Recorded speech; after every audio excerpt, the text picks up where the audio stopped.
বিকালবেলা ঘুম থেকে উঠে পড়েছি, উঠে পড়ে চা বসিয়ে দিয়েছি। আগে চাটা না খেলে ঘুমের এটা সারে না না। তো বিকালবেলা ঘুম থেকে উঠে বাসন ফাসন ধুয়ে চাটা বসিয়ে দিয়েছি। চাটা হয়ে গেলে আজকে অ্যাকচুয়ালি একটা জায়গায় যাওয়ার প্ল্যান আছে, দেখছি হয় কি না। যদি হয় তাহলে তোমাদের সাথে শেয়ার করব।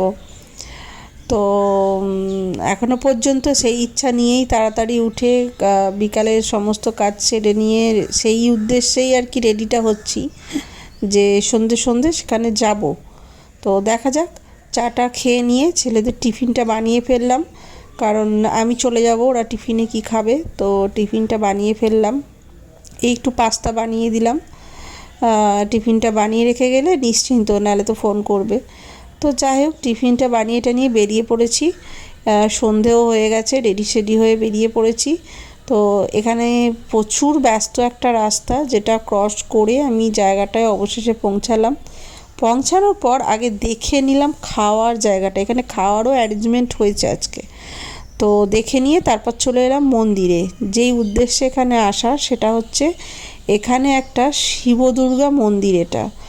তো এই মন্দিরটায় শিবরাত্রিতে খুব ধুমধাম করে পুজো হয়েছে, যার উদ্দেশ্যে আজকে এখানে অন্নকূট খাওয়ানো হচ্ছে। তো এই যে পুজোটা হয়েছে, এটা এখানে খুব নামি একটা পুজো। আর মন্দিরটাও খুবই সুন্দর, যতটা পারলাম দেখানোর চেষ্টা করলাম। আর তারপরে খাওয়া দাওয়া সেরে নিলাম, নিয়ে এখানে দেখা হলো সেই প্রেতাত্মার সাথে, যার জন্য এত দিন ধরে আমার এত শরীর খারাপ। এই যে মানে জাস্ট কি বলবো ভাই, এত মানে এরকমও হয়।